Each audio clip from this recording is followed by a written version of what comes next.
நீங்க எப்பவாவது மத்தவங்களுக்கு உதவி பண்ணிட்டு உங்க சொந்த வாழ்க்கையில ரொம்ப பின்தங்கிட்டதா ஃபீல் பண்ணிருக்கீங்களா? அதாவது உங்க நேரத்தையும் உழைப்பையும் மத்தவங்களுக்காகவே கொடுத்துட்டு கடைசில உங்களுக்கு மிஞ்சினது ஏமாற்றம் மட்டும்தானா? இது நிறைய பேருக்கு நடக்கிற ஒரு விஷயம்தான். ஆமா. அதான் இன்னைக்கு நாம இந்த ஆழ்ந்த அலசல்ல பார்க்க போறோம். இந்த நல்லவன் அப்படிங்கிற முகமூடி எப்படி நம்மளோட சொந்த வாழ்க்கைகளை குழி தோண்டி புதைக்குது அப்படிங்கறத பத்தி தான் பேச போறோம். எல்லோருக்கும் நல்லவனா இருக்கணும் அப்படிங்கிற அந்த ஆசை எப்படி நம்மள அறியாமலேயே நம்ம நேரத்தையும் சுயமதிப்பையும் கொஞ்சம் கொஞ்சமா அழிக்குதுன்னு இன்னைக்கு ஆழமா புரிஞ்சுக்க போறோம். கண்டிப்பா இது ரொம்ப ரொம்ப முக்கியமான ஒரு தலைப்பு. ஏன்னா இது ஏதும் மேலோட்டமான ஒரு சுய முன்னேற்ற அட்வைஸ் கிடையாது. இது ஹியூமன் சைக்காலஜியோட மிக நெருக்கமா தொடர்புடைய ஒரு விஷயம். கரெக்ட். இந்த எல்லாவற்றுக்கும் தலையாற்ற பழக்கம், அதாவது இந்த பீப்புள் ப்ளீசிங் மனநிலை எப்படி ஒரு மனுஷனோட பவுண்டரிஸ, அதாவது அவனுக்கான எல்லைகளை தகர்க்குது அப்படிங்கறத நாம இன்னைக்கு அலச போறோம். மத்தவங்கள சந்தோஷப்படுத்தணும் அப்படிங்கிறதுக்காக நாம எப்படி நம்மளையே ஏமாத்திக்கிறோம்னு புரிஞ்சுக்க இது ஒரு சிறந்த தொடக்கமா இருக்கும். சரி, அப்போ இத கொஞ்சம் விரிவாவே பாப்போம். எனக்கு கிடைச்ச மூல குறிப்புகள்ல ஒரு அருமையான ஆனா அதே சமயம் ரொம்ப வலிய தரக்கூடிய ஒரு நிஜ கதை இருந்தது. சென்னையில நடக்கிற ஒரு கதை இது. ஓ, சொல்லுங்க கேப்போம். அதாவது வெவ்வேறு ஊர்கள்ல இருந்து 2 இளைஞர்கள் வேலை தேடி சென்னைக்கு வராங்க. செலவுகளை குறைக்கிறதுக்காக ஒரு சின்ன அறைய ஷேர் பண்ணிக்கிறாங்க. இதுல ஒரு சுவாரஸ்யமான விஷயம் என்னன்னா, 2 பேருக்கும் ஒரே நாள்ல வெவ்வேறு கம்பெனிகள்ல வேலைக்கான இன்டர்வியூ வருது. வாவ், 2 பேருக்கும் ஒரே நாள்ல வாய்ப்பு. இது அவங்க வாழ்க்கையில ஒரு பெரிய திருப்பு முனையாமே போகுது. ஆமா, சரியா சொன்னீங்க. இதுல ஒருத்தன் அந்த இன்டர்வியூக்கு போய் ரொம்ப நல்லா பெர்ஃபார்ம் பண்ணி வேலையில சேர்ந்துடுறான். ஆனா இன்னொருத்தன் அந்த நேர்காணலுக்கு போகவே இல்ல. என்ன சொல்றீங்க? போகவே இல்லையா? ஆமாங்க. 3 மாசம் கழிச்சு வேலையில இருக்கிற அந்த நண்பன் திரும்பி வந்து பாக்கும்போது இவன் அதே அறையில இருட்டுல முடங்கி போய் அழுதுட்டு இருக்கான். அவன் ஏன் அப்படி அழுதுட்டு இருக்கான்னு விசாரிக்கும் போதுதான் ஒரு உண்மையான அதிர்ச்சியே காத்துட்டு இருக்கு. அந்த அதிர்ச்சியான காரணங்களை நாம சற்று உளவியல் ரீதியா பார்க்கணும். இப்ப பாத்தீங்கன்னா, அவன் அழுதுட்டு இருக்கிறதுக்கு 2 காரணங்களை சொல்றான். ஒன்னு, அவனால தன் பெற்றோருக்கு ஊருக்கு பணம் அனுப்ப முடியல. அதுக்கு என்ன காரணம் சொல்றான்? அதுக்கு காரணம், அவன் கையில சாப்பாட்டுக்கு வச்சிருந்த மொத்த பணத்தையும் ஊர்ல உள்ள அவனோட நண்பன் கேட்டான் அப்படிங்கிறதுக்காக கொடுத்துட்டான். இங்க கவனிக்க வேண்டியது என்னன்னா, அந்த நண்பன் ஊர்ல தன்னோட வீட்ல ரொம்ப பாதுகாப்பா இருக்கான். ஆனா இவனும் சென்னையில வேலை தேடுற நெருக்கடியில அடுத்த வேளை உணவுக்கு வழி இல்லாம இருக்கான். இங்கதான் விஷயமே ரொம்ப சுவாரஸ்யமாகுது. இது எப்படி இருக்கு தெரியுமா? ஒருத்தர் தனக்கு வரவேண்டிய சொந்த விமானத்தை தவற விட்டுட்டு சம்பந்தமே இல்லாம வேறொருத்தரோட லக்கேஜ தன் தலையில சுமந்து செல்வது மாதிரி இருக்கு. எக்ஸாக்ட்லி. ரொம்ப சரியான ஒப்பீடு.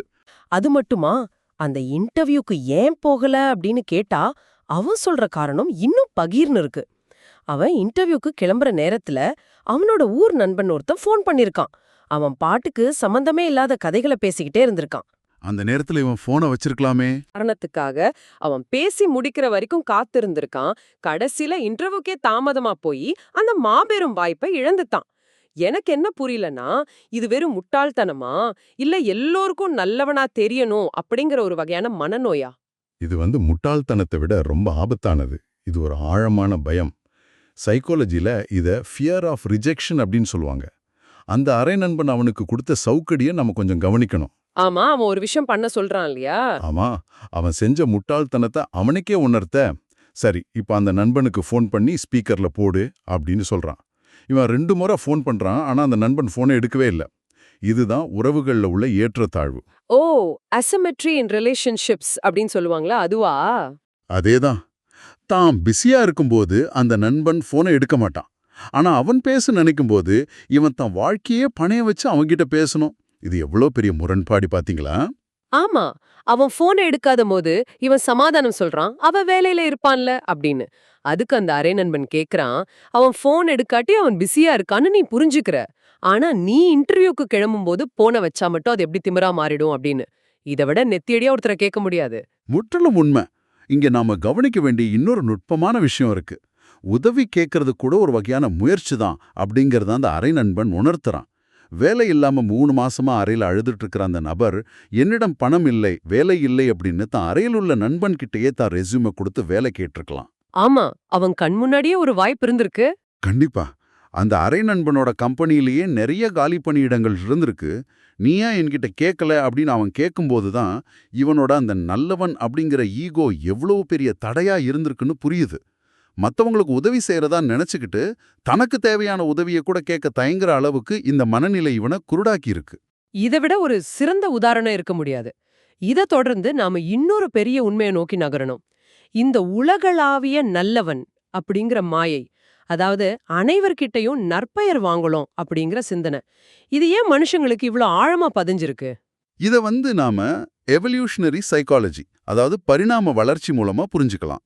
ஆயிரக்கணக்கான வருஷங்களுக்கு முன்பு மனுஷங்க சிறு சிறு கூட்டங்களா காடுகள்ல வாழ்ந்தாங்க. அப்போ ஒருத்தன் அந்த கூட்டத்துல உள்ள மத்தவங்களுக்கு பிடிக்காதவனா இருந்தா அவனை கூட்டத்தை விட்டு வெளியே தள்ளிடுவாங்க. தனியா காட்டுக்குள்ள போனா அவ்வளவுதான், மிருகங்களுக்கு இரையா வேண்டியதுதான். எக்ஸாக்ட்லி. அதனால எல்லோருக்கும் பிடிச்சவனா இருக்கிறது அப்படிங்கறது பழங்காலத்துல உயிர் வாழ்வதற்கான ஒரு தற்காப்பு முறையா இருந்தது. ஆனா இன்னைக்கு நாம வாழ்றது கார்ப்பரேட் காடுகள்ல. இன்னைக்கு நீங்க ஒருத்தருக்கு நோ சொன்னா யாரும் உங்களை சிங்கத்துக்கிட்ட தூக்கி போட போறதில்ல. அது உண்மைதான். ஆனா நம்ம மூளை இன்னும் அந்த பழைய பயத்திலேயே சிக்கியிருக்கு. 8 பில்லியன் மக்கள் வாழ்ற இந்த உலகத்துல எல்லோருக்கும் நல்லவனா இருக்கணும்னு நினைக்கிறது ஒரு உயிரியல் ரீதியான பிழை. வாவ், இது ரொம்பவே வித்தியாசமான ஒரு பார்வை. அந்த பழங்காலத்து பயம்தான் இன்னைக்கு ஆபீஸ்லயும் வீட்லயும் நம்மள அடிமையா ஆக்கி வச்சிருக்குன்னு சொல்றீங்க. இதை நாம நடைமுறை வாழ்க்கையோட ஒப்பிட்டு பார்த்தா இந்த நல்லவன் அப்படிங்கிற முகமூடியால நாம என்னென்ன இழக்கிறோம் அப்படிங்கிறது ரொம்ப தெளிவா தெரியுது. ஆமா, நிறைய விஷயங்களை இழக்கிறோம். முதல்ல அலுவலகத்துல பாத்தீங்கன்னா, நீங்க நல்லவர், எதற்கும் முகம் சுழிக்க மாட்டீங்க அப்படின்னு தெரிஞ்சிட்டா போதும், உங்க தலையில எல்லா வேலைகளையும் கட்டிடுவாங்க இல்லையா? நிச்சயமா. கார்ப்பரேட் உலகத்துல ஒரு எழுதப்படாத விதி இருக்கு. திறமையானவனை விட தலையாட்டுபவனையே இந்த உலகம் அதிகம் சுரண்டும். நீங்க ஒரு வேலையை முகம் சுளிக்காம செஞ்சு முடிப்பவர் அப்படின்னா அடுத்தவர் செய்ய வேண்டிய வேலையும் உங்க மேஜுக்கு தான் வரும். உங்களுக்கு பதவி உயர்வு கிடைக்குமா அப்படிங்கிறது சந்தேகம். ஆனா கூடுதல் வேலைப்பழு கட்டாயம் கிடைக்கும். ஒரு நிமிஷம் இருங்க, நீங்க சொல்றது எனக்கு புரியுது.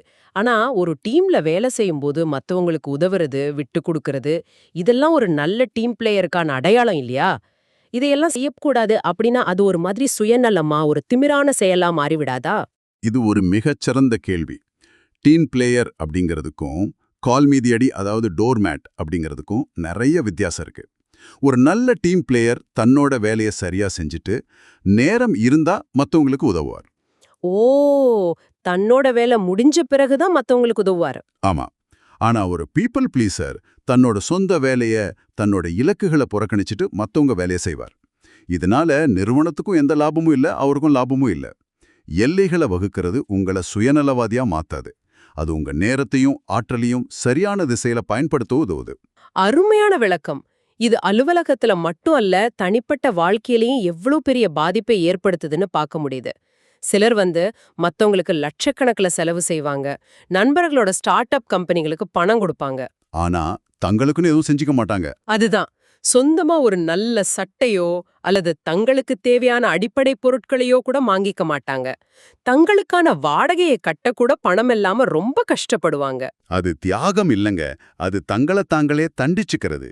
இதோட சேர்ந்து வர்றதுதான் ஓவர் திங்கிங். எதற்கெடுத்தாலும் ஒருவேளை நாம தான் தப்பு செய்யறோமோ, அவர் அப்படி பேசினதுக்கு நான் தான் காரணமோ அப்படின்னு தங்களை தாங்களே சதா குற்றம் சாட்டிக்குவாங்க. மத்தவங்க செய்யற தப்ப பார்க்கவே மாட்டாங்க போலியே. ஆமா, தங்களை சுற்றியுள்ளவங்களோட அப்பட்டமான தவறுகளை கண்டுகொள்ளவே மாட்டாங்க. ஆனா தங்களோட சின்ன சின்ன குறைகளை பூத கண்ணாடி வச்சு பாப்பாங்க. எல்லாவற்றையும் விட முக்கியமானது இந்த எல்லையின்மை, லேக் ஆஃப் பவுண்டரிஸ். எந்த நேரத்துல அழைத்தாலும் போனை எடுக்கிற நபரை உலகம் மதிக்காது அப்படிங்கிறது எவ்வளோ பெரிய உண்மை. இரவு 11 மணிக்கு ஒரு நண்பன் கூப்பிடுறான், இவன் தூக்கத்தை கெடுத்துக்கிட்டு அவன்கிட்ட பேசுறான். ஆனா உலகம் அவனை என்ன நினைக்கும்? இவன் எப்போதுமே ஃப்ரீயா இருப்பான், இவனுக்கு வேற எந்த வேலையும் இல்லை அப்படின்னு தான் நினைக்கும். ஆமா. ஆனா மாலை 7 மணிக்கு மேல இவனை தொடர்பு கொள்ள முடியாது, அவன் சொந்த வேலையா இருப்பான் அப்படின்னு தனக்கென ஒரு எல்லையை வகுத்துக்கிட்டவன இந்த உலகம் தேடிச் சென்று மதிக்கும். சரியா புடிச்சிங்க. நேரம் எப்போதுமே ரொம்ப எளிதா கிடைச்சா அதோட மதிப்பு குறைஞ்சிடும். இது பொருளாதாரத்தோட அடிப்படை விதி. இது மனுஷங்களுக்கும் பொருந்தும். நீங்க எப்போதுமே அவைலபிளா இருந்தா உங்களோட மதிப்பு பூஜ்யமாகிடும். சரி, ஆனா காதல் அல்லது ரொம்ப நெருக்கமான உறவுகள்ல இது எப்படி வேலை செய்யுது? காதல்ல தன்னை முழுமையா அர்ப்பணிக்கிறது, அன்பை அதிகமா காட்டுறது எப்படி உறவை முறிக்கும்? நிறைய பேர் அதீத அன்பை காட்டி காதலியையோ காதலனையோ இழந்துடுறாங்க அப்படின்னு சொல்றத கேட்க முடியுது. எனக்கு இது சற்று முரண்பாடா தோணுதே. அன்பை காட்டுறது நல்ல விஷயம் தானே? இது ரொம்பவும் சென்சிட்டிவான ஒரு உளவியல் சிக்கல். அன்பை காட்டுறது தப்பில்ல. ஆனா அதை எல்லையின்றி செய்யும்போது, அதாவது உங்க சொந்த அடையாளத்தையே அழிச்சிட்டு இன்னொருத்தரையே சுத்தி சுத்தி வரும்போது, எதிர்முனையில இருக்கிறவங்களுக்கு அது ஒரு வித மூச்சு திணறலை ஏற்படுத்தும். ஓ, அத ஸ்மதரிங் அப்படின்னு சொல்வாங்களே. ஆமா, இது அன்பின் வெளிப்பாடு அல்ல. இது உங்களோட பாதுகாப்பின்மையின், அதாவது இன்செக்யூரிட்டியோட வெளிப்பாடு. நீங்க ஒருத்தர்கிட்ட அதீதமா அன்பை கொட்டும்போது அந்த உறவு ஒருதலைப்பட்சமா மாறிடுது. இவனுக்கு வேற உலகமே கிடையாதா, இவனுக்குன்னு எந்த சுயமரியாதையும் இல்லையா அப்படிங்கிற சலிப்பு அது காலப்போக்குல உருவாக்கிடும். ஆனா இத புரிஞ்சுக்காம நிறைய பேர் தவிக்கிறாங்களே. ஆமா, மதிப்பு அப்படிங்கிறது எப்போதுமே ஒரு சமநிலையில இருக்கணும். நீங்க உங்களையே முழுமையா இழந்துட்டு ஒருத்தர்கிட்ட அன்பை காட்டும்போது அவங்க உங்க மேல உள்ள மரியாதையை முதல்ல இழக்கறாங்க. மரியாதை இல்லாத இடத்துல காதல் நிலைக்காது. இததான் கசப்பான யதார்த்தம். அப்போ இதுலேருந்து என்ன தெரியுதுன்னா, காதல்ல எல்லை மீறினா மதிப்பு போயிடும், ஆபீஸ்ல வேலைப்பளு கூடும். சரி, ஆனா இதிலிருந்து எப்படி வெளியே வர்றது? பிராக்டிக்கலா நாம என்ன செய்யணும்? எப்படி நம்ம மூளையை ரீவயர் செய்யணும்? இதிலிருந்து விடுபட நாம சில தெளிவான நடைமுறை உத்திகளை பின்பற்றணும். முதலாவதும் மிக முக்கியமானதுமான விஷயம், உங்க நேரத்தை ஒரு கரன்சியை போல, அதாவது பணத்தை போல மதிக்கப்படுங்க. உங்களோட 1 மணி நேரத்தை யாருக்காவது கொடுக்குறீங்க அப்படின்னா, உங்களோட வாழ்நாள்ல 1 மணி நேரத்தை செலவழிக்கிறீங்க அப்படின்னு அர்த்தம். அதை தேவையற்றவங்களுக்கு கொடுக்காதீங்க. அதாவது அவசரமில்லாத விஷயங்களை காக்க வைக்கிறது. ஒரு ஃபோன் கால் வரும்போது அது அவசரமில்ல அப்படின்னா எடுத்த உடனே பேசாம ஒரு டிலே பஃபர் உருவாக்குறது. நான் ஒரு முக்கியமான வேலையில இருக்கேன், 1/2 மணி நேரம் கழிச்சு கூப்பிடுறேன் அப்படின்னு சொல்ல பழகணும். கண்டிப்பா. ஏன்னா, நீங்க அந்த 1/2 மணி நேரத்தை உங்க நண்பனுக்காக கொடுத்தா, ஒருவேளை உங்களோட பெரிய வாய்ப்பு பறிபோகலாம். அந்த சென்னை இளைஞன் செஞ்ச மிகப்பெரிய தவறு இதுதான். வேண்டியது என்னன்னா, உங்க நண்பனுக்கு நீங்க என்ன முக்கியமான வேலையில இருக்கீங்க அப்படின்னு தெரியாது. அத சொல்ல வேண்டியது உங்களோட பொறுப்பு. அப்படி சொல்லியும் பரவாயில்ல கொஞ்ச நேரம் பேசு அப்படின்னு கட்டாயப்படுத்தினா, அந்த நபருக்கு உங்க வாழ்க்கை மேல எந்த அக்கறையும் இல்லைன்னு அர்த்தம். அந்த உறவே நமக்கு தேவையில்லை. இதை நான் முழுமையா ஏத்துக்கிறேன். அடுத்து, நம்ம சுற்றி உள்ளவங்கள ஒரு ஆடிட் செய்யணும் அப்படின்னு நினைக்கிறேன். நேரத்தை மதிக்கும் நபர்களோட மட்டுமே இருங்க. 2 அல்லது 3 நிமிஷங்கள்ல ஒரு விஷயத்த நேரடியா பேசி முடிக்கிறவங்களோட பழகுங்க. ரொம்ப சரி. அதை விட்டு ஃபோன் பண்ணி ஆஃபீஸ்ல யார் யாரோட சுத்துறாங்க, யாருக்கு ப்ரமோஷன் கிடைக்க போகுது அப்படிங்கிற மாதிரி தேவையற்ற வதந்திகளையும் சம்பந்தமே இல்லாத கிசுகிசுக்களையும் மணிக்கணக்குல பேசுறவங்கள தவிர்த்துருங்க. ஏன்னா உங்க நேரம் உங்க சொத்து. அந்த வதந்திகளை பேசுறவங்க தங்களோட நேரத்தை வீணடிக்கிறதோட மட்டும் இல்லாம உங்களோட சிந்தனை திறனையும் முடக்குறாங்க. அடுத்து உங்க வாழ்க்கைக்கு எது முக்கியமோ அதுக்கு முன்னுரிமை கொடுக்கும் ஒரு பட்டியலை, அதாவது பிரையாரிட்டி லிஸ்ட்டை உருவாக்குங்க. நீங்க ஒரு முக்கியமான வேலையில இருக்கும்போது இடையில வர இடையூறுகளுக்கு நோ சொல்ல தயங்கக்கூடாது. ஆனா அந்த நோ சொல்றது தான் நிறைய பேருக்கு கஷ்டமா இருக்கு. ஆரம்பத்துல பணிவா கேட்கப்படும் சிறு உதவிகள் போக போக அதிகாரமிக்க கட்டளைகளா மாறும் அப்படிங்கிறத நினைவில் வச்சுக்கோங்க. நீங்க மத்தவங்களோட வேலைகளுக்கு எஸ் சொல்லும்போது உங்களோட சொந்த கனவுகளுக்கு நோ சொல்றீங்க. சரி, பிராக்டிக்கலா யோசிப்போம். இந்த நோ சொல்றத நான் ஒரு தசை பயிற்சிக்கு, அதாவது மசில் ஒர்க் அவுட்டுக்கு ஒப்பிடுவேன். ஆரம்பத்துல ஜிம்முக்கு போகும்போது உடம்பு வலிக்க தான் செய்யும். ஆனா பழக பழக தசைகள் வலுவாகிடும். அதுபோலதான் நோ சொல்றதும். ஆனா நடைமுறையில அலுவலகத்துல ஒரு சீனியர் அல்லது பாஸ் ஒரு வேலையை கொடுக்கும்போது எப்படி முகத்துக்கு நேரா முடியாது அப்படின்னு சொல்றது? அது கொஞ்சம் திமிராகவோ அல்லது பணிவற்ற செயலாகவோ தெரியாதா? இதை எப்படி கையாள்வது? அருமையான கேள்வி. எல்லைகளை வகுக்கிறது அப்படிங்கிறது முரட்டுத்தனமா கத்துறது கிடையாது. இது உங்களை கெட்டவனா மாத்தாது. மாறாக அது உங்களை ஒரு ப்ரொஃபஷனலா மாத்தும். அலுவலகத்துல ஒரு சீனியர் வேலை கொடுக்கும்போது முடியாது அப்படின்னு நேரடியா சொல்ல தேவையில்ல. எஸ் பட் அப்படிங்கிற ஒரு உத்தியை பயன்படுத்தலாம். ஓ, எஸ் பட் அது எப்படி வேலை செய்யும்? அதாவது, கண்டிப்பா இதை நான் செய்றேன். ஆனா எனக்கு ஏற்கனவே நீங்க கொடுத்த அந்த ப்ராஜெக்ட் வேலை முன்னுரிமையில இருக்கு. இதை நான் எடுத்துக்கிட்டா அந்த ப்ராஜெக்ட் தாமதமாகலாம். 2ல எதை நான் முதல்ல முடிக்கணும்னு விரும்புறீங்கன்னு பொறுப்பு அவங்க பக்கமே திருப்பி விடுங்க. இது தொழில்முறை அணுகுமுறை. வாவ், இது ரொம்பவே ஸ்மார்ட்டான ஒரு மூவ். நாம வேலைய மறுக்கல, ஆனா நமது நேரத்தோட மதிப்பையும் முன்னுரிமையும் அவங்களுக்கு உணர்த்துறோம். மிகச்சரி. இதுக்கெல்லாம் அடித்தளமா இருக்கிறது சுயமரியாதை. உங்களை நீங்க மதிக்கல அப்படின்னா வேற யாரும் உங்களை மதிக்க மாட்டாங்க. மரியாதை கொடுங்கள், மரியாதையை பெறுங்கள். எவன் ஒருத்தன் தன் சுயமரியாதையை விட்டு கொடுக்காம அதே சமயம் மத்தவங்க கிட்ட கனிவாகவும் உறுதியாகவும் இருக்கானோ அவனுக்கு இந்த உலகம் மரியாதை கொடுத்து தான் ஆகணும். எவ்வளவு ஆழமான உண்மைகள்! நாம் அனைவருமே யாரோ ஒருத்தரோட பார்வையில கெட்டவர்கள் தான் அப்படிங்கறத ஏத்துக்கிறது எவ்ளோ பெரிய சுதந்திரம் தெரியுமா? அந்த போலியான நல்லவன் அப்படிங்கிற பட்டத்துக்காக உங்களோட நேரத்தையும் கனவுகளையும் சுயமரியாதையும் அடகு வைக்காதீங்க. உங்களோட தேவைகளுக்கும் உங்களோட குறிக்கோள்களுக்கும் நீங்க விசுவாசமா இருக்கணும். அதுதான் இன்னைக்கு நாம விவாதித்தவற்றின் மையக் கருத்து. உங்க எல்லையை நீங்க தான் பாதுகாக்கணும். அருமை. உங்க நேரத்துக்கு நீங்க மதிப்பு கொடுத்தா மட்டுமே இந்த உலகம் உங்க நேரத்துக்கு மதிப்பு கொடுக்கும்.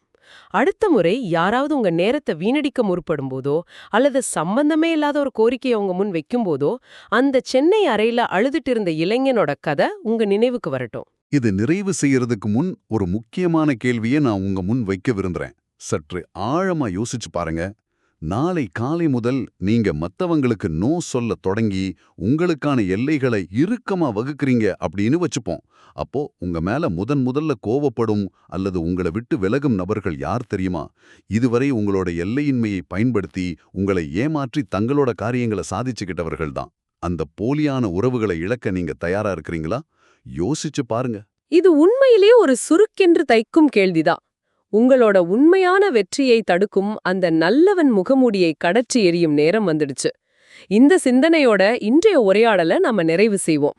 இத பத்தி தொடர்ந்து சிந்திங்க.